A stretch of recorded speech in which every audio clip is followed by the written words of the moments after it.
Is our audio source working today? I don't think our audio source is coming through. Audio USB. Hello? Is this okay to talk in? Yeah, mine works. Does yours work? Alright, good. I'm going to say it again. Welcome to the show, folks. Twin Tiers Supernatural Research Society. Visit our website, twintiersparanormal.com. Our number, as always, 607-238-3816. Please press option number 3 to speak with us. Lines are now open, but we ask you to hold off or stay on hold because this week's topic, like we were just discussing and found out the sound decided to go out on us. I still say there's somebody trying to do something. Do what? I don't know. I'm one of these conspiracy theorists. Good for you, but I'm not. But that they're trying to ruin our show. They're trying to take it over. They're trying to do something to ruin it, to make it go bad. I say it's an evil spirit or something that you pissed off. I doubt it. Bad luck. I doubt it. I doubt it. Is your microphone even in front of you over there? I don't even see it. Is it in front of you? No. Yeah. No. You. I talk loud though. I know. We both do. But anyways, folks. Interesting topic about putting together these investigations. And what I mean by this is a very interesting point that nobody gets into is how they're done. How do you start one? How do you research for one? Well, research is the easy part. My part's always been the dealing with people. It is. Connecting, networking to people, knowing what you're... I can do networking. I do it just fine. I do it perfectly. Well, that's what's going to happen at this. We have finalized something, folks, that we're going to let you know further down the road. But networking is why we're going in the first place. It's something really big. Yeah. Another big thing. Thank you for those who did help us and contact some people to get involved in that. Also, a shout out to those who did follow us. Thank you. Shout out to Angela Teresa. She's been helping us a little bit behind the scenes lately. We're going to have these people on as guests. But anyways, the first thing we do as investigators to get the case is the research. Yeah. Researching the Hinsdale house. And we all know my opinion. I don't know if I disbelieve. It's not a disbelief. It's more of I don't know all of the story. Well, I don't think anybody knows the real story. Well, I don't know all of the story to say what happened was the initial thing. But I'm kind of disappointed in the fact that when you do research, people don't put everything in there. Such as... Well, they're not going to put every single little detail. Well, I went in thinking this was the demons and the place is horrible. I'm telling you, the place is things. And then when I did the research, you find out it's on Indian burial grounds. Yeah. There's kids that are seen. There's Pukwudgies. Whatever that is. Bigfoot. I don't even know what that is. So they're Native American. No, we're just gonna skip that. No, but what I'm saying is when you research about it, the area and everything like we do. Yes. I don't just read. You come up with a lot of other things, and then it gets more interesting. In my head, it got more interesting. I'm going there not for just a demon who terrorized the family, but the place, the grounds, the woods, the land. Yeah, the land is definitely haunted. Has a history behind it that should be looked into. And I always said if it's Native American grounds, Native American lands, then it should be kept adequate. They should not ruin it. They should not have. They shouldn't do anything to. I don't know what you call it. Destroy stuff? Well, it's not when you destroy it. It's when you go there and you don't respect it. You don't respect. Yeah. give a gift. You don't pay tribute to the Native Americans that lived there. We did that. Yes, but we trudged through. Ange trudged through snow. I was gonna go with her, but by the time I saw her go up, I didn't even know she left. Well, the weather wasn't that good either. So I still would have walked. I still would have walked up there. Yeah. We did a winter walk today through the cemetery, folks. Don't forget to go to YouTube and see that. And another thing with research is I like going everything research. And I know people say, Wade, you go too far. And I know people say, hey, we're going there for these two specific purposes. There was a local museum in our area that people went there for two specific purposes. We went there to investigate. And I had all sorts of stuff ready in my mind that I researched. The second thing is finding out what others have found, the other evidence, the networking, like you said, stuff. What I mean by this is, if other people have found demonic activity, our equipment moved all over the table. Sure did. The next group that goes there, or somebody that goes there, can take a look and say, hey, their equipment moved all over. Let's find out what happened. We found out that shadow people were seen all over the place. Yes, I caught a couple. And other teams have had this too. Yeah. Now it's sad the other teams don't have some kind of a folder, if you will, or a way to get their evidence and see if it compares to ours, to see if it's the same thing. No, you don't, Jim. We could show. That's a shame. We could show the owner because he did say if we found anything good. But I meant the other teams. Yeah, but he has more footage than any of us. Yeah. But what I'm saying is, when you do research, I would like to also know that if somebody caught a spirit in the kitchen and it looked like this, and we got something that looked like that, then we're doing the same thing. Something is the same thing. And then there's another thing of this is sometimes I don't like to know. As you know, I don't like to know about the place. I sometimes don't either myself. I'm kind of glad I didn't know everything about the place, because I was familiar with the case being a Ed and Lorraine Warren case, and I went a little bit by that. But you're always skeptical when we talk about I'm skeptical about some of the things with everything about this. I'm very skeptical when someone says it's demonic. I'm skeptical too, but I don't always believe it. But what I saw, I'm skeptical about. I don't know if it's demonic, but it's definitely something negative there, without a doubt in my mind. Yes, yeah. I will say, whether it's a demon, I don't know. I will say there's a heavy influence there that affected us all. It kind of affected me. I wanted to. It affected the equipment. Our equipment could not stay charged. Oh God, it was. It affected. The REM pod, the K2 went crazy. Yeah, it affected whatever's there affects the land. Well, the land feels different.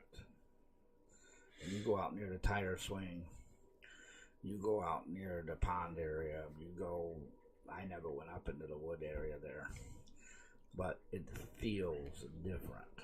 We will next time we go. I got the feeling that I should not be there a couple of times, which I don't like at all, because that tells me something is telling me it wants to be left alone. And I imagine whatever it is there, let's just say it's not evil. Let's just say that it's negative, or it's tired of being in the spotlight. That's what we'll call it, okay? Probably is. Tired of being in the spotlight. Then it's saying, go away, I I don't want you here to see me. I don't want to talk. I want to be left alone. And people don't do that. I would feel sorry for that spirit. I'd feel sorry for that entity and being who has to be faced with that. That's why when I go to wrestling shows, I go out back of the arena like everybody else does. If I don't get an autograph, it's because the guy doesn't want to be, he wants to be left alone. He just performed, he's tired, and he doesn't want people sticking pens and paper in his face. He just wants to go somewhere and relax. No, they're getting sick of people coming in there, but I think there's more going on at those kinds of places. People do whatever they want. They don't. Well, yeah. They screw around and they don't take it seriously. And by the way, folks, I do follow your videos. All 8 people that I know went there, I do follow their videos. So we're not saying anything negative. We're not making fun of you. No. But there is, and we're going to put a show together. Not all of them. Some of them. Some of the ones that are just... We're going to try to put something together about this. But we're trying to do it in a way that's not harmful. It's not going to be bad on us. But just for one thing is... when you plan these things, I wish I knew that Ouija boards were used there. I wish I knew some of the techniques were used so that when we used them, we did not use a Ouija board. We did not use a pendulum. But I wished things like this had been used because the answers to the questions. Yes, but you couldn't. I don't think people are actually using candles and having seances because it said in the rules no candle burning. We were about this close to doing it, and then I looked back on the thing and it said no candle burning. Well, we were just close to wanting to do it. Yeah, we looked on the rule because we always look on the rules when you go to these places, and we say, how are we going to adjust the investigation to what they want and don't want? I don't think that was more of a matter of a safety concern, in my opinion. Yes, but here's the reason why I wanted to do it. Because they're going to say seances on it. I wanted to have the room dark, because I like, and just candle as a light source. Candle is a natural light source. You can't drain the batteries of a candle. You can't influence the, or if you do, it's a natural influence. EVP sessions, video sessions, whatever you're doing. But the rules say no. So we decided to do something else, which I think our second option, our plan B, proved to be more evidence than what I originally wanted in my head. I think plan B with the spirit portal, or the spirit box. Portal box, whatever you want to call it. The EVP session that we did, and stuff moving around on that table. That one was crazy. Plan B. That was plan B. That was crazy. Yes. We were not expecting was that. Better than plan A. Yes. We did I guess a routine, because it was a normal routine of an EVP session in the living room. It did not get much evidence, so we went to the kitchen.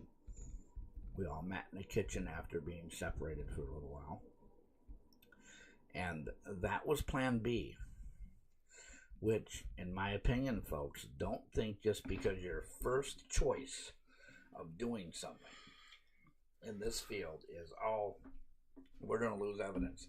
I felt kind of bad. I said, well, we're going to lose this kind of evidence. We're not going to get this evidence. We're not going to be able to do what we wanted to do.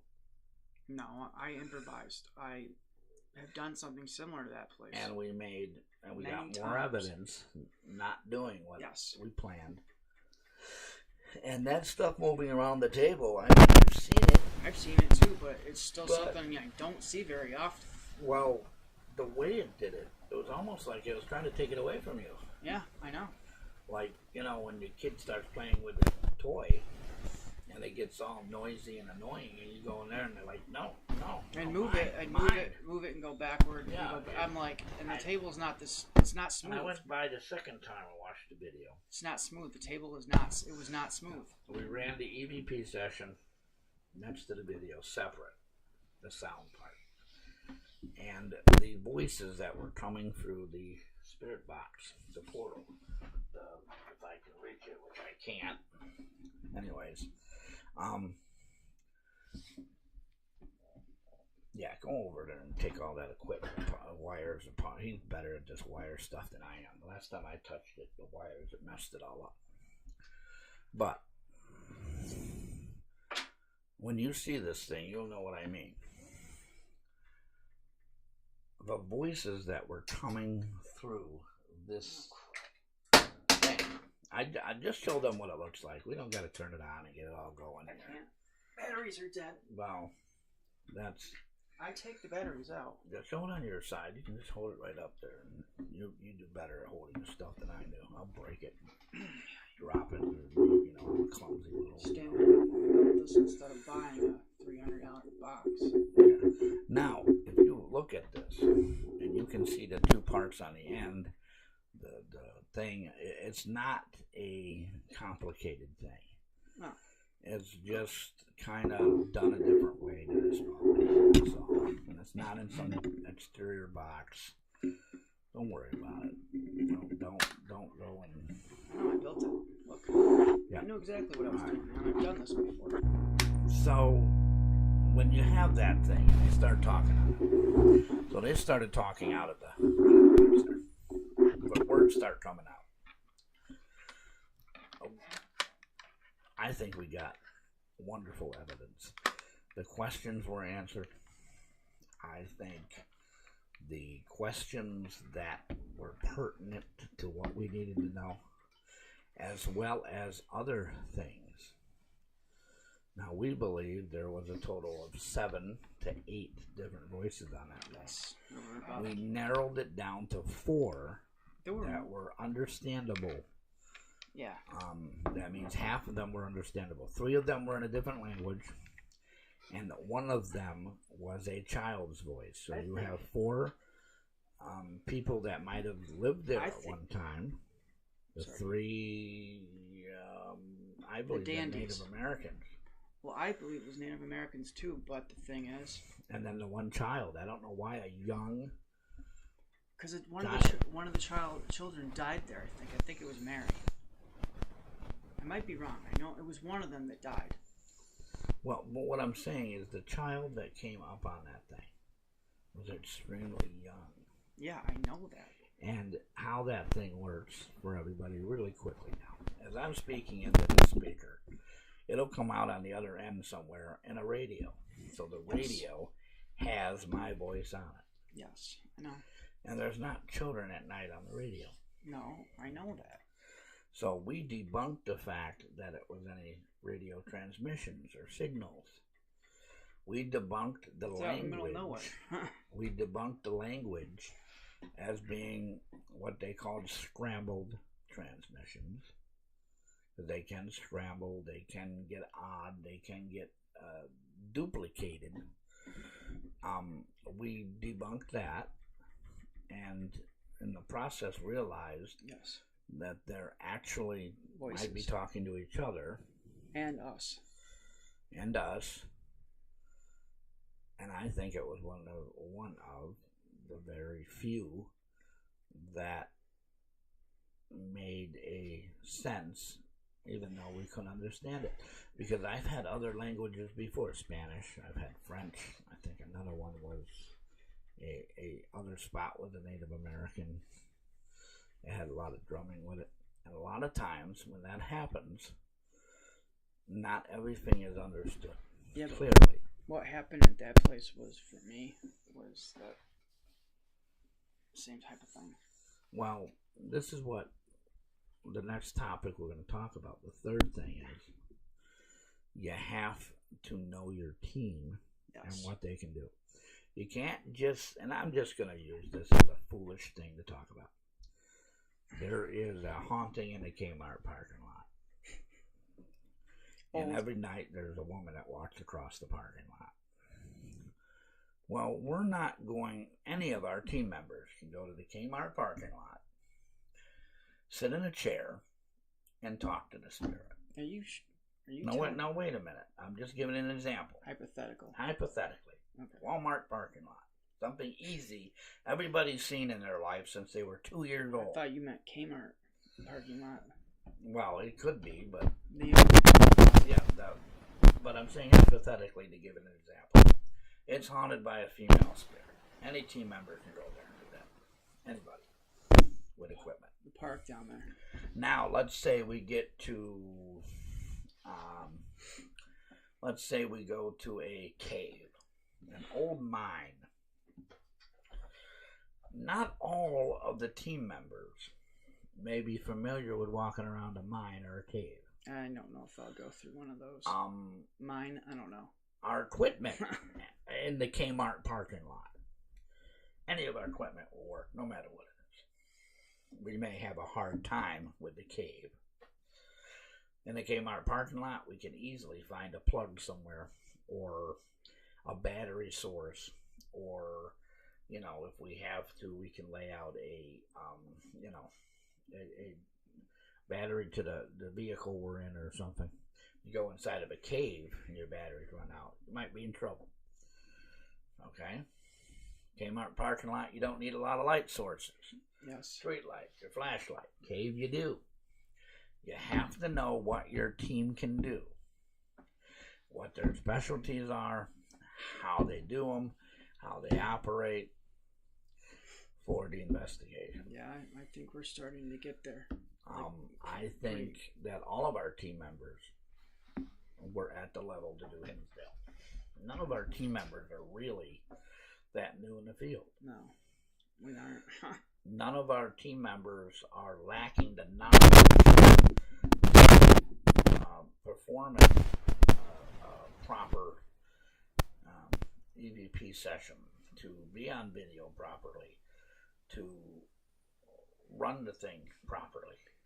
Excuse me. And that's number 15 today. Are you sure you don't have a cold? No, it's my allergies, man. If you sneeze over 4 times a day, you might have one. I don't have a cold. I'm pretty sure it's allergies. Anyways. Everybody's getting sick. Yeah, well, it's winter. It is what it is. The temperature the other day was 10 degrees. It's where my girlfriend is. It's where Rebecca is. Yeah. Anyways, you have to know your team. And with that comes the 4th one. You have to know how everybody does something. And the reason I'm saying these things is because it's part of an investigation. Part of organizing an investigation. You're not going to call the psychic and the new investigator that's never been to a cave before.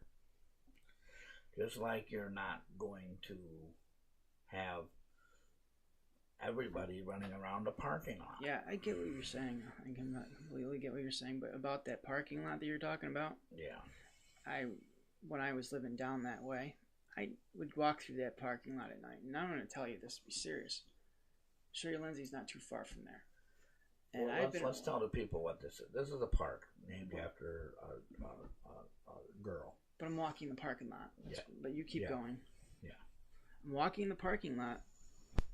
We're down there by Sherry Lindsay. Like not there, but and then I turn up that. You turn up that road. I was going that way. The listeners have no idea where Sherry Lindsay Park is. Yeah, but I'm saying we're going to be working on this. We're going to be giving a tour of our area. So when we talk about this, but you know where it is. But let me finish my story. The park. And I walked down through the whole entire parking lot, and I'd always see some weird figure. I think I have seen. It used to be a garbage dump. Oh yeah, I know that. And when we're talking, it's funny we're talking about research right now. It used to be a garbage dump. Yeah, it's sinking into the ground. And they had an explosion there. The city never said. Okay, because they used to have an incinerator. They burned everything. Yeah, I know. Supposedly melted plastic in the recycling before they did that caused the problem. To me, I don't think it did. I don't know what happened. I don't know why. But they had an explosion. Now, they never released any information about anybody's injuries, anybody's problem, death, any of that stuff. I wasn't born. You weren't either. There was also a homeless gentleman that was found by the river that was deceased. They don't know anything about that case either. How he died or the river walk? Circumstances. Riverwalk. Well, it wasn't that. The area. It was, yeah. There's another area where somebody committed suicide. I know some. Oh, the one that. There was another area under the bridge. Under the bridge by the park. Where a guy drove his car with his wife in it in the river because he got mad. I've heard about that. Nobody ever. The police said that they searched for days and couldn't find anything. So these things have happened in that area, not counting a stolen bus, not counting they dumped a cab into the river. I remember not that. Counting they had an explosion from one of the garbage trucks. Not counting the businesses that were there and the people and the type of neighborhood it is. It used to be a good neighborhood, Wade. Well, what I'm saying is... A really good neighborhood, you know that. Back in the 50s and 40s. We're both from that 60s. Neighborhood. We're both from that neighborhood, yeah. Our parents. But what I'm saying is, back in the day, they had things go on. And as we all know, suicides, unexplained deaths. Who knows what it is? Accidents from industry accidents. Yeah. They had, just up the street from there, they had a train tip over. They had up by Eldridge. Yeah, they had a gentleman on the train get run over by it and killed. And if you put all this in a big circle, as we all know, it's definitely a source of activity. Yeah, you got a point. Now you also have to realize that our city, that area used to be industrial. Yeah, I know. A lot of industrial accidents happened. That's how the railroad had their accident over by the woodshed. The engine exploded or something. And from there all the way almost to where we are now, we've even had a derailment. We've had several rail crew members get hurt. What, up here?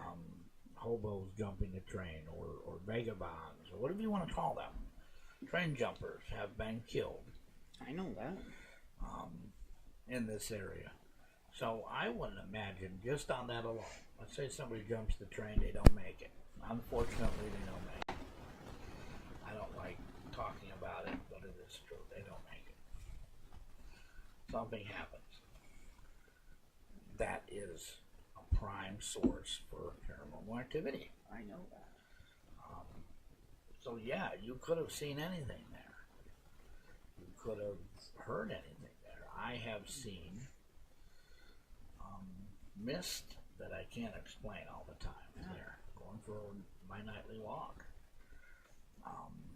I also can't explain lights and stuff flying over. We're right in the center of the government tracking trail for the airports. We are on that aerial highway in our location. We also have now three hospitals that are a system of the life vac helicopters. We have three of them now, and they're always going over. But at one time, one of the hospitals was, and that was the area where they did training too. Why are we jumping from place to place? Well, what I'm saying is, you said you saw something there. I'm giving examples. Yes. Of what other things it could have been. It could have been a reflection. It could have been somebody walking. It could have been one of the trainings that went on. Law enforcement used to use the area fire department for trainings because of some of the buildings that were over there that were left behind. And they could, have a small, what they call working fire, and put it out quickly and train on what would happen. Sure helicopters could land right there in the parking lot. Are you sure there was a derailment up here? There is, yes. When was Not this track, the lower one. When? 40s, 50s. That explains some things. There was one in Vestal, the 60s. When I was younger. Back when steam engines were prevalent. When I was they younger. even had an explosion on one of these lines. I haven't gotten when I was younger the full details about it. I was younger and we just didn't write them. When I was younger and we were partying, yeah, down on the first set of tracks, we'd always see weird stuff down there. Yeah, I didn't know there was an accident down there. Yeah. Now I know of. It would be the common line, the Conrail at the time. I don't care what train it was. It's the highway line down there, the first bridge down there. Yes, I know where that Before is. you get to the cement factory, that area had somebody ran over on the tracks there, walking the tracks. Unfortunately, people walk tracks, and that happens. But in our field, it's paranormal activity. So let's get back to organization of a case here. One of the things that comes to mind, and I'm not sure where to put it on the scale that we have written down, but is what you've already done. And the reason I don't really say this is on a particulars on this is because if you have done historical sites all year, maybe you would like to do a cemetery. Maybe the team wants to try a new area. Say, a new town or something. And somebody gets a story about a museum or something, but they've never done it. They've done the research, they did it. And then it's nice for your team to also do this place. But if you've done cemeteries all year round, yes, I have. You might not want to do a cemetery as a team. So It's organizing also counts on what you've done and what the team wants. You have to communicate with the other members of that team to figure out what everybody wants to do. It's a notice how I'm smiling? Yeah, well, I don't know if it fits in there with the criteria here. That's not what I was going to say, but I'm not going to say anything. No, but yeah, we know. And another thing on this, talks about this and organizing, is a financial plan. Me and you both know how traveling, say it's $50 definitely. to investigate, and you're going to be spending $200 traveling because you're going to see cool stuff. Or you go one of those Paracon things, and you buy up all the Dungeons and Dragons stuff on the table. Thinking that. I was not thinking that, but yeah, whatever. That works fine. Or you meet somebody that's famous and they want $100 for a photo and autograph, and you get it. But what I'm also talking about is, what's the financial place you're going to? Can you afford it? At that time, can everybody take off from work? Yeah, there's a lot of things. Because when you do this financial plan, if you take off from work, you're not getting paid that day. Everybody knows that. Shut the drawer, and then you won't hit your arm on it. Oh, wow. But what I'm saying is, if you take a day off from work, every human being knows that you're not getting paid. No. So if you take a day off, so you can get on this travel and do it overnight, like we did, that's a financial burden. Everything, when you investigate, it can be a form of financial burden. That's why you say when you're... Well, no, I'm saying the financial plan that's why when you're the organization of what you're doing. I know, but that's when they say when you're a paranormal investigator, you're going to be missing money quickly. Well, no, but what I meant was... I know what you meant. Like me, it's expensive. Like to go and find a shop, like the gaming shop. If that gaming shop was open... I know. We wouldn't be able to drag you out of that place. Well, you would. I But what I'm saying is, it would have been a little bit more money than me going to a place to investigate and then seeing stuff. I've done that many a times. That the restaurant we went to. I told you that was up there, that gaming place. I told you like a million times. No, the other shops that were downtown. If we had stopped there and you haven't said, let's go, now don't be so curious. Nobody was stopping you from doing a damn thing. You could have went wherever you wanted. No, but what I'm saying is if I spent money, it would have been a financial problem. Oh, well, yeah. A burden that we didn't have when we started with. We all had in our heads, $50 for food, $50 to get there. Maybe sometimes we allocate $100 for batteries or extra stuff, or if we need, Well, I understand. Else. Wait, I'll be right back. Or if you get scared and you need a new pair of underwear, that kind of stuff. Which everybody is watching right now. I was thinking about expenses like this. Yeah, cool you'll show it on your side with your camera. I don't want you summoning me a cat. Yes, that's very cool. Yeah, it's cool, and it was not that expensive. What the Nick's shop there? Wandering Nick's. Wandering Nick's. It is in shop in Wellsville, New York. Wellsville, New York. Wonderful. She also gifted our museum a lamp, which is absolutely wonderful. You don't gotta go climbing up there to get it out. Wonderful. This thing is cool. And for you guys that like Wait, I'm gonna summon my cat. this kind of stuff, it's an old oil lamp. Smells beautiful. It is our lamp for our Paranormal museum, and this is just a case. I don't keep it so just it a doesn't bag. Get all jittery, and rocked around and beautiful. Some weeks We'll they put it over on the shelf. Some weeks they have really cheap crystal specials too. Yes, all sorts. It's a wonderful store, absolutely beautiful store. And the people are just wonderful. Yeah, they were really cool. I would have spent more money there. You would have spent more money, but you were. I might spend money there when I go anyway. Yeah. I'm going next Friday. I put myself on budgets when this stuff happens when we go out of town on purpose. I know. I have made mistakes and come back going, what did I spend and why? And what, You don't. Well, for my museum, we've done stuff. But I bought something. You bought something because it was to summon my dead cat too. To summon your dead cat. Yeah. Are you gonna sing a song by the Ramones? No, I'm not. No.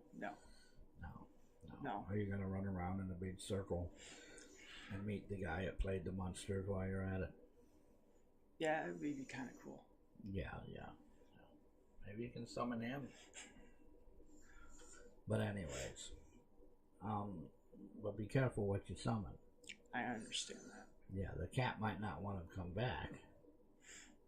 I'll summon You got him. any food for him? No, well, yeah. You got a litter box for him? Yeah, 3 a.m. You got a litter box for him? Sure. You got any food? Yes. You gonna allow a cat that just came back from the dead to lay on your bed and snuggle with you in the middle of the night? No. Well, there you go. Personally, any animal that comes back from the dead, I'm not letting snuggle with me in the middle I of the don't night. mean when it's a dead corpse. I mean the ghost of it. Yeah, it was a joke, that's- something you have no concept of. Yes, I know. But summoning something back from, it might be cool. Yeah, I Can you suppose. summon somebody's dead scorpion pet that they lost and they're really upset about? How about we just put a... Not saying any names How out about there, we just folks. buy 100... No names with that one, but you can buy another scorpion in a pet store. It's not that big of a loss. How about we just buy 100 scorpions and FedEx them to somebody we don't like? Huh? Buy 100 scorpions, put them in a box. I don't even know where you're going to find 100 scorpions. No, and FedEx them to the person that you hate the most. When they Don't give our viewers any ideas. Or we're going to get stuff in the mail we don't want. We're going to get... Somebody's going to send me one of those large centipedes, and I'm going to be running out of here. I ain't going near those. Your mail... I am not going They don't- near a giant centipede. Me either. I don't like those things. I don't like any of that crap. And I was told, oh, they don't bite. Really? Yes, they do. They don't bite because you don't ever touch the thing. Tell that to the live rats you feed it if they don't bite. Now, the next thing on the list of organizing an investigation is your equipment. What equipment are we going to bring? What equipment do we need? We don't need. I usually just take it all with us because I've found that things come. But maybe whoever's listening to us doesn't have a large group where they have millions of dollars of equipment. We don't have millions of dollars. Another thing Thousands. of this is, and the thing about the Kmart versus the cave. In Kmart, you can bring that stuff. The cave, you're going to have a different environment with your equipment. Kmart's haunted too. Well, what I meant was the cave is a different environment. You may have to bring 8 batteries, where Kmart might only be 2 batteries. You may have to set up a static night vision camera in the cave somewhere, so you're going to have to guard it. You may have to put it somewhere, or do it differently. Put it on a rock, where normally you'd have it on a tripod. Yeah, I know. So your equipment, ideas, and what you're doing with it is crucial to your organizing the investigation as well. So let's do a real cap on this here. We got finances, we got equipment, we got interest, we got team's abilities, and we have the research. Is there anything else we can think of, what something might be, is the people that we're serving, clients, yes, because it's separate. The importance of the investigation. Yeah. For instance, do we schedule it on Friday, or do we schedule it tomorrow to help the client? Whenever anybody, you got to be flexible with each other. Well, I don't believe we should be flexible when we've had clients like we've recently had, where they were having some problems and we had to help them. It was crucial. Yeah, we did. We did everything we could, and it worked. And if you're listening to this program, know that we do small clients. We love to help people. Yeah, we like to help people. We like to help people that have negative influences. We help people that have just normal spirits in their home. We don't care about doing those tours that everybody does. Well, it would be nice. I would have fun if somebody said, "Would you like to do a tour?" But I wouldn't constantly be doing it all the time, though. No, but I would like to do. Yeah, it would be fun. A cemetery or a historical tour. Yeah. You know, the ones they have like at Christmas, like they had, where they tell the history of the place. Somebody reenacts a character or something. Yeah, I guess. I think that would be really cool to do. But we've been too busy to do any tours. Yeah. The Christmas season has gotten us where we were all split up. A little bit, not but really. The seasons, the happy holiday seasons. Oh yes. That aren't so happy. I was when you gone. Get your credit card bill. I was gone. Yeah. I left for 2 weeks. Yeah. So we were spread out all over the place. I was out there though. And a good thank you to Jeremy and Phil up. for helping us. A good thank you to the other people who helped us. I was out in Hinsdale setting that up for us. Remember? Yeah. And a good, let's take a moment right now while I'm thanking people to thank all of our followers. Yeah. We have Dave and we have Ron. We have a few new ones. We saw someone today who just followed us. Yep. We want you to continue to tell your friends. And if you can get us 100 followers, we will take you with us. Yeah, we will take you with us. We have a few things coming up. Mm-hmm. That is a challenge for all of you. If you get us 100 followers, 100 subscribers. 100 followers or subscribers, both. Yeah, we will take you with us. Now, it might not be something as great as Hinsdale House, but I guarantee you all the things that we take people with, they can tell you that it's a great time. Now, talking about our followers, I think it's crucial that everybody tells their friends. You can get down there, Twin Tier Supernatural Research Society on Facebook. Now, I was told Instagram and Twitter are having problems. I'm not sure. I do have an Instagram account. I have made one, but we apologize if anything's going on like that. I know our YouTube accounts are good. We have one for the group, and we have one for myself, and all of our members get the cases they were on, so you can go and subscribe to them as well. You know, follow us on Facebook, friend us on Facebook. yeah. Our website is up and running. We're making changes to it for upcoming events. Yes. And we've been lacking on it. However, the information is still there. If you have ideas for it, it would be appreciated. Yeah, any ideas you have. Because we've run out of ideas. Yeah, sometimes we run out of ideas. We just do. We got 6 to 7, what was it? 7 ideas for it. We've done that.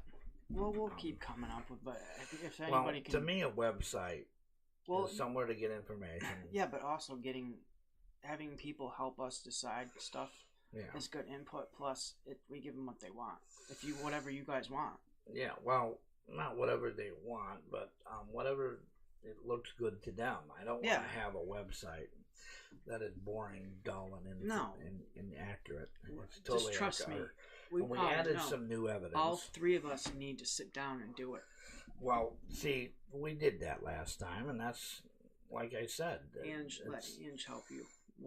All three of us. Now, we'll get it done. We also have up there all the places we've investigated. Yeah, we got to add a few places. We do. And we're slowly doing that. And I think, I've counted them all up, I think there's 200 places we've done.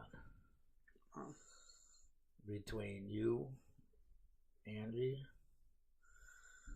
John. We've done more than that. Josh, myself. I've been all the way out to. I mean, if you don't count me, you've probably done a heck of a lot. But if you do count me, folks, I've been all the way out to Missouri and back. I got family out there. I know how far it is. I know you were not far from where my family lived. No, I've been to Oklahoma. I think Oklahoma is the farthest investigation I ever did, technically. Distance-wise, it's halfway across the country. It's more than halfway. Yeah. I think the Mississippi River is the middle, I believe. Yeah, so that means anywhere past Iowa is beyond the middle of the United States. Kansas, Oklahoma, Iowa, Arkansas. Okay. Well, I technically did not go fully into Arkansas, but we were on a patch of a corner of it. Farthest west I've been is California. No, not California. Yeah, I was, well, if you want to count it, I was not born yet, but... Well, that doesn't count. Washington. Your eyes have to be open. You have to be Washington State. Screaming. Washington State. Well, that's even farther than California. Yeah, I know. Well, I don't know if it is farther than California because they're both kind of the Pacific Ocean there. Well, from us it is. I've been to Florida. I've been to Canada. In Ohio, Massachusetts. I've always wanted to go to Mexico. Of course, everybody's been to Pennsylvania. But no way, not these days. Everybody's been to Pennsylvania. Yeah, I haven't met one person that hasn't been to Pennsylvania. Of course, we live on the border between. Unless they were out in the middle of the United States, and then I haven't met anybody who hasn't been to Kansas. I never been there. Well, if you live out there, everybody's been to Kansas. If you live on this side of the world, everybody's been to Pennsylvania. If you live in the middle of the United States, haven't made it over to the past the Mississippi, everybody's been to Texas. And if you go out in the real west, everybody's been to Nevada and California. So I don't know. I wish I did. I had a chance to go, but I didn't have the money to do it. My cousin lives in And Las the Vegas. circumstances of why I was going was a little off, so I decided not to do it. I should have done it. I should have took a train out there and then took a train back. But someday I'll get there. That's my goal, to go all the way to. My goal is to see every state in the United States. And according to my daughter, who keeps track of this stuff for me, I've been to 32 states, which is more than half the United States. If you count that we have 50 states. You don't count the two that I'll probably never see, because one is freezing cold and the other one's a volcanic island in the middle of the ocean. Which, how am I getting there? On a boat? On a plane? I don't fly and I don't swim. So, those two will be off. One of them I could get to by bus or train. But if you don't count those two, I've been to over half the United States. Still over half. Yeah, good for you. More than half the United States. Good for you. So, that's something to accomplish. I've been all the way across the United States. Okay, what's the most paranormal event thing you've seen? There's a question for you. Like, of all the stuff they talk about. What do you mean, like the type of hauntings? No, like for me, it's the Joplin spook lights I saw, and I've seen Bigfoot. That's the two things they talk about. They talk about the Joplin spook lights, these spook lights out there. And it's famous for it. Joplin, Missouri is famous for this spook light thing. I know. I've seen it. Well, people don't always and believe. I've seen Bigfoot. And I know what I've seen. And you know what? If somebody wants to make fun of me for this, they can. Well, what paranormal event that's what I saw, a shadow demon with red hair. Or red eyes, I mean. Okay. I don't know. I know it was. It was one of the worst things I've ever seen. Scared the living crap out of me. Would have been a djinn. No. Didn't have red eyes. Tiny red eyes. I doubt it. It was a shadow figure. How big was it?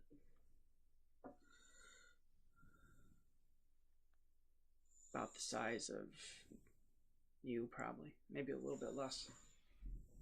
A couple inches less. So the largest thing I've seen, paranormal wise, is this big blue-ish weird, like, wavy arm thing. I've seen huge. It was. I've seen that before. It was like, I would say it was probably about a good 20 feet, 30 feet tall, maybe 3-4 story building type thing. Wavy arms. Didn't have a face. Oh, I've also seen in Spring Forest. I've seen a 7-foot tall shadow that expands out to more. It was, dude. It was. This was like a wavy arm. I wouldn't say an octopus thing, like a Call of Cthulhu thing, but I would say it was. Yeah, wavy. That's not a djinn. That's a shadow person. No, it was blue. I would say it was more like a Slender Man type weird. Angelic. I don't even know if I believe in the Slender Man story, but there are things that look like it. Angelic? No, it was blue. Like if a shadow person. I know. I have seen a was blue. I've seen that in Spring Forest. And it was like. Where I took you today on Spring Forest. And it was like as tall as one of the trees, the tallest tree you can see out in your front yard. You should probably talk. And it had wavy arms. Like its arms were like not still. They were like scribbles. When I was a kid. All right. Well, let me tell you the story. I was in a school. After you're done, let me tell you the story of mine. Okay, go ahead. We were investigating this local cemetery, and what I was talking about, where we went today. Yeah. And there's a certain place in that cemetery. It's called the Knoll. It's on top of basically a burial mound, like what would you call it? A vault, a huge vault of people, like they used to do in the early, catacomb. Yeah, catacombs basically. And we'd always go in there. We're up, Acropolis. But Ron went to go check something really quick because we had to go to the office to check in with the caretaker because he knew him.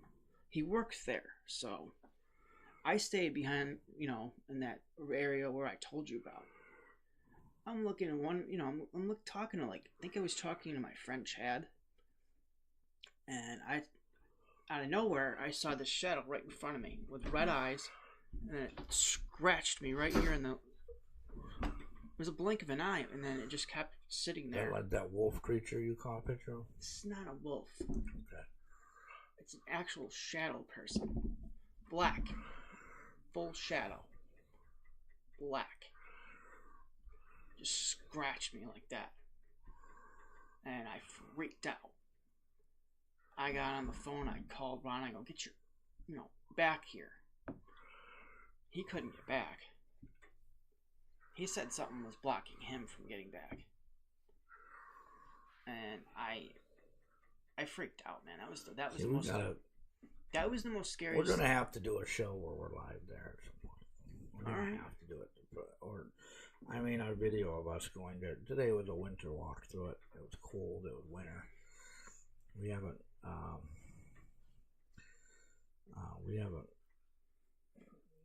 seen cemetery in a long time. We wanted to check that and another one. But when it's cold out and it's icy, yeah, it's not a great idea. But we managed to do it in this one. The other one we couldn't do it. No. So the other one the car was sliding around too. I understand. Not in that one. No. Not in Spring Forest. But I understand that the snow has been really bad here, and I don't expect it.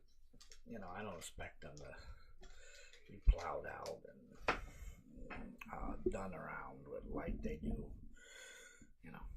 But I would think maybe they would just do one path to the back, and that's it for people to see their families or something. Well, but they don't have the money. All my family would tell me to stay home, and they'll see me in the summer when the cemetery can be better gotten. What am I doing in the cold wandering around the cemetery? I don't know. You tell me. It was my idea. It was my idea to go. Yeah. Me and Angie's idea. Well, that was very nice, but it was very cold. And yes, you proved the point to me that being out in the cold is not fun. Of course it's not.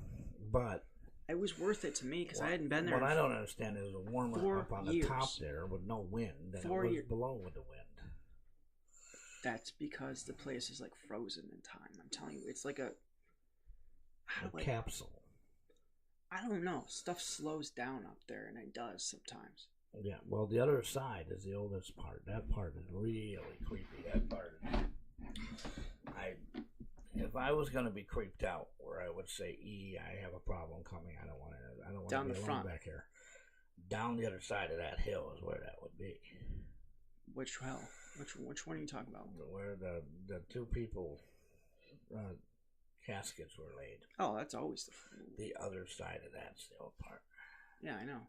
Down. Oh, yeah, down there. Just go straight down. Yeah, that's the old section. I've been. We could have. That's the creepy section where I don't want to be alone back there. I kept feeling like I don't want to be alone back there. I've done it, but it's not. I've done it too, several times. But it's not something you want to be. There's another part to that as well that's on the side of that. That just gives me both sides of that knoll are freaky. Well, no, I'm talking the side of the old section. There's another side to it. Yes, I know. You mean the one that's just got nothing but? And it's always muddy back there, no matter what time of year. Like you said, it's stuck in time. That's because there's a creek that's running below it. Remember? Cobblestoned. Don't you remember when that? No, I don't remember. You don't know about it? Look up Spring Forest Buried History. Yeah. It's an article. I can show it to you. All right. But what I'm saying is it's almost like it's stuck a cobblestoned area. And it's, like you said, stuck in time. It's eerie. That knoll, yeah. The other part of the cemetery, which I think is beautiful, has the world's largest, I don't know if it's the world's largest monument, but it's there. U.S. Yeah, that's right. We're down by where we were. Yeah, that is wonderful. Something to see. I can't remember what it's called though. I don't know. I took a picture. We might put it up on our website for our podcast. But I forgot whose one it is. I don't remember. But it's wonderful. The only tallest thing I've seen like that before was up in Rochester. There's a large one up in Rochester, but it's not as tall as that one. That one is just up in Rochester. It's not as tall. Not as tall as this one. Binghamton. This one is the tallest I've seen. Now again, I don't know too many cemeteries. I know most of them that have elaborate burial markings, if you call it. A lot of these are not just tombstones; they're markings, or you even have them in Johnson City, another town as close to us. You mean Florida? There was one in Webb City that was absolutely huge, very unique. But we have them. I know there's one up in Syracuse. But what I'm saying is so close together, where you'll have the circle and then the other thing, or you'll have the really tall monument, and then you'll have several other statues that are in pristine condition next to each other. A lot of cemeteries have them all spread out. There's another cemetery in a place called Owego, New York, which has beautiful statues. I know, I've seen it. Now, I'm not saying we are the only area that has this, but I'm saying we're the only area that I've seen that has them close together. Like the whole family has them. It's like every member of the family has a fancy statue. That's because back then, that's what they did. Yeah, they were all the rich people in Binghamton. All the people that the well-to-do prominent. I don't know if it was rich. I mean, back then, prominent. Yes, they had to be. You had to have money. You had to be prominent, and you had to be proper and prominent. Yeah, Parlor City. That's why they call it the Parlor City. Yeah, I know. They used to have seances in people's houses. Well, we're gonna get to that one of these days. I know, but that's what they used to do. You know, they used to do that. Yeah, and if you want to, comment in the comments below. If you want to see us do the live, or do you want us to record it? Tell us what you want to see from here. Really quick, follow us on Facebook, Twin Tiers Supernatural Research Society, or visit our website, www.twintiersparanormal.com. Our phone number is 607-238-3816.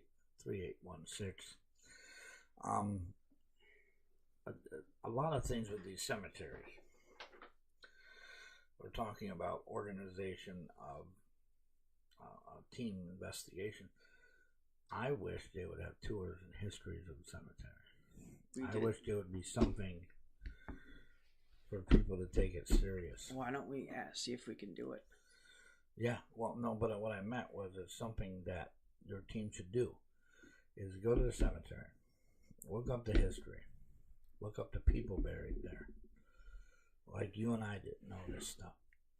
And it's something to know your history about. I see a lot of cases, a lot of people, it's just not in the paranormal field, general population too, that don't know the history or where these people are. They know the history. Yeah, but they know of who they are, like Mark Twain. Okay, we don't know who he is, but he's in Elmira, New York. Laid next to his girlfriend. Hal Roach. We all know who that guy is. He's a prominent television guy. I guess he did old shows like Laurel and Hardy. He was I don't know what you call it, critic, or maybe a critic is the word for it. Siskel and Ebert. No, he was, but for that era, yeah. A movie buff, a movie historian. He's buried in Elmira. Okay. Well, what I'm saying is that the history of these people and where they're buried, it could be so close to you. I've been to some of these people's graves, and it's absolutely wonderful. I think that's part of having a team as well, is going to places and learning the history and seeing not only the towns they grew up in and what they are, but the cemetery history, the reason they were buried there, what led them to choose that area. I know the history of the cemetery that we were in today. I know it very well. Yeah. I know a little bit more than you do. I do. Yes, I do, Wade. A lot of it has slipped my mind, or I never... Yeah, but I don't forget things like that. I know it, and it's there. It just comes out when it's needed type thing. But there's also other things there, like a vampire. There is not a vampire. There's children running around. There is that, but there's no damn vampire. It's an old legend, and the people know it. Everybody knows it. It's an old wives' tale, if you want to call it one of those. Like the witch of the cemetery in Endicott. I've never heard that one either. Well, these tales are told, and now do I believe them? I don't know. I've been told the one about the vampire all my life. The witch one, I don't know. So what? The woman was a witch. That doesn't mean anything to me. That's like saying somebody was a banker, or they were, a mailman or something. That doesn't tell me anything. Bus driver, a famous bus driver, a famous actor, radio talk show host guy, telling me there's a witch doesn't really tell me anything. It doesn't explain it. It doesn't tell me the history of them. It doesn't tell me why it's so important that they're buried there. Did they choose her burial there because of whatever reasons? It's like the vampire. Was he a vampire? Did they just say he was a vampire? Did he actually do something wrong? There was a murderer, some kind of old Western type guy out in Missouri, which they said that this was it, and they said it was haunted by him, and we never found any evidence that it's haunted by him. He's buried there. He's buried in a very small grave, and unless you knew where to look, you'd never know he's even there.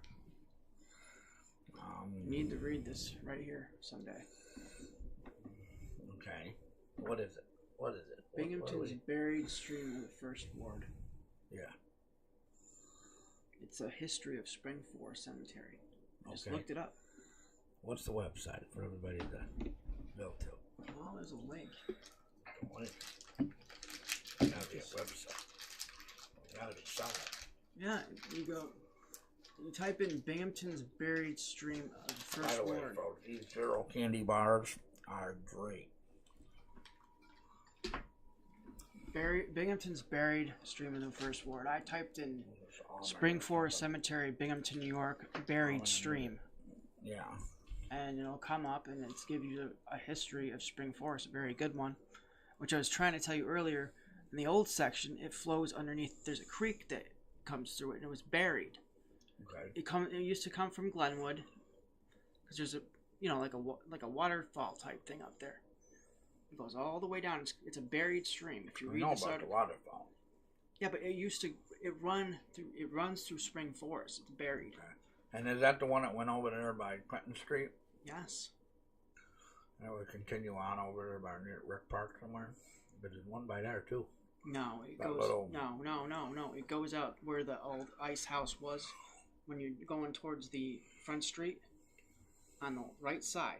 Mm-hmm. Where McCormick's paint was. Yeah. You know what I'm talking about. Yeah. That's where it comes out. Okay. Like down that direction. Because there's a small stream, or it almost looks like a river, only really shortened, in this small park area. Yeah. Over by the rec park. And a lot of this history of any town, not just ours, Well, folks. I'm doing ours. I mean, we because live here. That's why we. I'm have doing our ours history. because we this live is here. where we live here. And But any history is wonderful, in my opinion. I just love the history of places, and that's part of me going traveling. That's Trout part Creek. Troutbrook Creek. of Troutbrook Creek. That's what it was called. That ran Through Spring Forest. I mean, it runs through Glenwood. It comes down, runs by where the. Well, that waterfall is not. I don't think it's as big as it was. Yeah, but I do you know where Theodore Roosevelt School is? Almost Yes. Johnson City. It runs through that way and then down towards Spring Forest and through it. It would be Calvin Coolidge, Horseman, Calvin Coolidge. Yeah, but it cuts across to go. Roosevelt's on the other side of town by Lincoln. No, I'm not talking about that. Never mind. Yeah, well, I know what you're talking about. It would parallel. You talk about other stuff. I'll talk about our history. You talk about other places. Well, I'm trying to. I know that, but what? You're trying to make you I'm understand. trying to give you a landmark here that. I know. By the Catholic Church. Yes. And it ran all the way down Clinton Street. Yeah, and when it exited by the huge, the tow truck company. That's what it is now. It used to be a paint store. Now it's a tow truck company.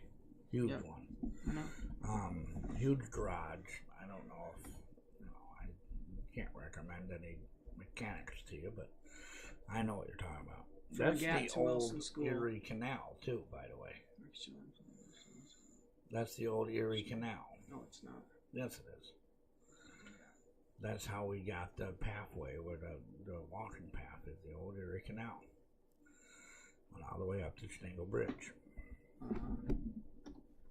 I would cross. They turned around there. They turned the mules there. One side of the road had the mules, and then you go on the other side.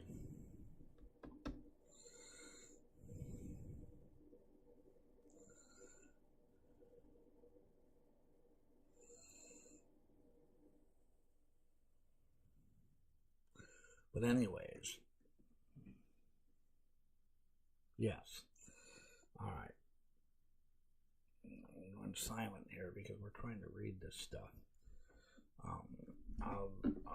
What it's saying, and I'm trying to. I can visually picture the whole town in my head.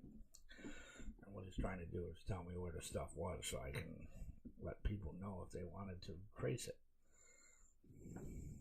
But how big was it? Creek. That creek isn't that big now. Well, it was big. It was pretty big. Pretty. They used it as a dumping ground too. Garbage. It got that bad. It was at the point where they buried it. There was garbage. It was polluted. Well, a lot of these riverways are polluted. No, I mean this was before. This was in the early days. Yeah. They didn't take care of the nature like they could back then. No, 1927, 1910. Yeah.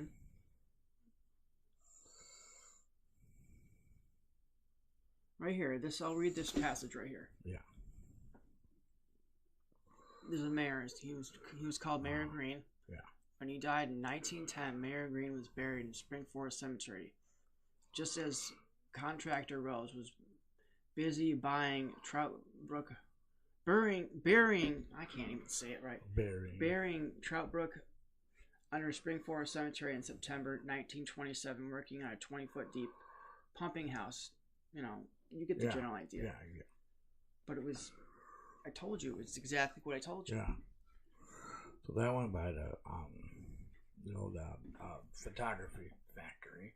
But my point is, fire station. This stream, buried stream, still flows through underneath Spring Forest. Yeah. And as everybody knows, a flowing body of water, especially in a cemetery. Yeah. Paranormal, it increases paranormal activity. That's right. That's why I said the waterfall probably has something going on. This is what I like to do. I like to talk about history too. Yeah. This is what I'm good at, is history. Yeah. And I might need a refresher sometimes. You'll know, what was it? The old film factory when Kodak, before Ansco's, wasn't it? trying to remember where it is. Anscombe Manufacturing. They did film. They made the paper that the film. I know what you're talking about, but I don't know where. I don't remember where it was. Right there, literally, right there on the side street there, before you get to the beginning of the bar, the famous bar right there, the brass whatever. Brass rail. Yeah, the fire station is right there. That whole plaza area was the whole film factory. I didn't know that. Back in the day, they did the same thing that I guess the IBM factory did. That's here in our area. It was here. It's not here anymore. They left. Yeah, they used the water to get rid of some of their toxic stuff. Yes.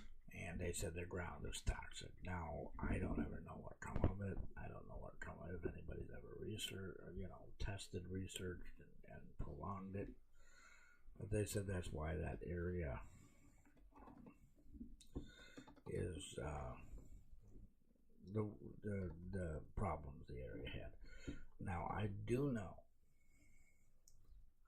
of some construction sites there, or in our area, that they dug up Native American. We were talking about Native American grounds earlier.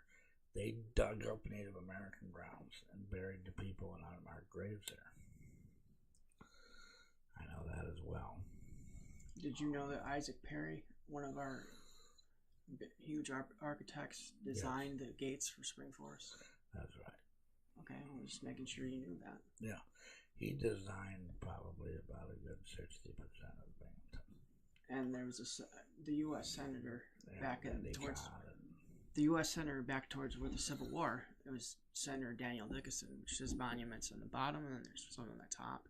There's children, but he owned that land originally. I think there's 4 people in that cemetery. He donated the land in that cemetery, though.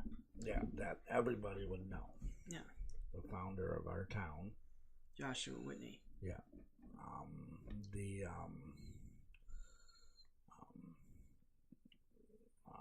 Kilmer. Yeah, Kilmer was a big swamp root. Big. That was big. Swamp root. They had a horse. They used to get their water from Sanitary Springs. That's why they lady that's buried there that was famous. They used to get their water from Sanitary Springs out there. Yeah, there was a lady buried there that was famous too. In Spring Forest? Yeah. But anyways, what I'm saying is that when you're back to our topic of what it is if people have like you do, the knack for history. Yeah. And I have the knack for adventure. That should go into where you go to investigate. I know. It should help it. Organizing paranormal investigations is easy if you think about how to do it. Now, we're not talking about calling people. We're not talking about getting the team together schedule-wise for meetings. We're talking about the investigation. We don't even have meetings. We just call each other and figure it out as we go, and we do good. Now, the one thing is to have a case manager on your team. Basically, another possession is the, I guess, a membership type person. Me and Ange do a lot of that. We do a lot of the case management in this group. Yeah, well, I know how to do it though. I went to school for it. But what I'm saying is the groups that are out there that are listening to this, or somebody that wants to be a paranormal investigator. Maybe you just want to be a small 2-man, 3-man friends doing it. These are some of the things that make it successful. Everything that we've said today will make you better than what you are. Yeah. Now, you don't have to do them in the order we said to do them. No. You can do these things in any order you want. Whatever way you want to do it. You can, figure it out. But my biggest pet peeve with organization of groups is not the last thing we're going to do is taking everything seriously. Yes. If your evidence, I always take things seriously. The lady in white, take it seriously. If you're investigating the lady in white in the Kmart parking lot, take it seriously. You're investigating that big, large cemetery that everybody knows about, take it seriously. And that is the number one thing I don't think a lot of teams take it as serious as they should. They should be more serious. They should hold all investigations as if it was something serious. Yes. They should hold all evidence reviews as if you're going to present that evidence to somebody. You can have fun. You don't. I mean, the Hinsdale owner did not request anything of our investigation. No, but he said we could share it if we wanted. Yeah, but I still treat it as if he did. They want to know what's there, then we have found answers for them. And this will lead you to better cases, better investigating, better team strategy, a better team network. You know everybody, you know what they can do. I know how I've done it. What in the last? And I realize organization of stuff is very hard. I realize in today's world, we have almost a dog-eat-dog world. I want to investigate that area. I want to be famous for finding this or that. I just do it, okay? I don't do it to get famous. I just do it because I like it. For our listeners, they don't realize that they don't need to be that way. Because you see somebody having a good time at a place and you want to take it really serious and do it. Do it. If you want to have a good time, have a good time. But I think that's for another show, but we what's the word? We try to present our evidence in a professional manner, ourselves in a professional manner, and that always leads to bigger and better things. You're diving into that pretty big. What'd you find out now? Find out anything else? I mean, told you what. I mean, there's a little bit more to it, but you get the point. And why? Yeah. I mean, there's other local legends. I mean, there's other. I believe there's even a sewer system that runs under our town or something. Of course, there's a sewer system. No, an underground world, like a catacomb or something. There's a big, second part of it where it was built onto too. In certain places, yes, I know there is. I know the trolley tracks still run down Main Street all the way to Johnson City. You scrape the layers of road down. There's even cobblestones in Johnson City and Endicott from Endicott Johnson doing it. Yeah, I believe. Yeah. I believe several of the streets in downtown even have the cobblestone. Yeah, you go through the old McDonald's. You go through that thing where the old McDonald's was. Well, they did it to make the place look better and attract, sightseers and stuff. And a lot of that stuff is really cool to get into of just what kind of places they have. Like Wellsville has that Texas hot place that does hot dogs. That place is pretty cool. Yeah. They got the 50s jukeboxes. The steakhouse. Yep. What's the other town I've been in where they had Oxford has an ice cream, old parlor ice cream shop. Yeah, I don't go to Oxford very often. Where Webb City had an old diner, an old rail diner. Where was I also? That some town in Kansas had a old saloon, with a hitching post out front, and the whole restaurant is old style, old dress style. And then there's another town called Galena, Kansas, that has an old gas station with the old pumps that are still pumping gas. It was from the 1950s. Old cars sitting in the driveway, but it still pumps gas. The guy still comes out and pumps your gas for you, cleans your windows off.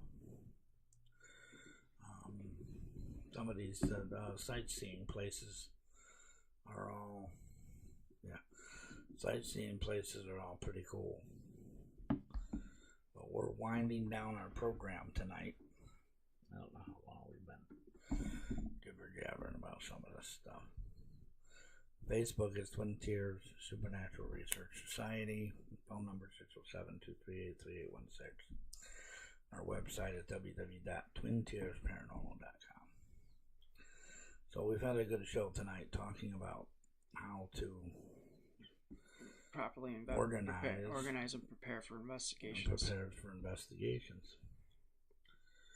One more thing I want to put in there. If you have ideas that you do, please let us know. Please write in the comments below. Please post it. Please send us a message. We'd love to hear how you do stuff. We'd love to learn from you on different ideas and different stuff. I'm always looking for new ways, better ways to get evidence. Again, our website, www.twintiersparanormal.com. Thank you for joining us this week. As always, we'll see you next time.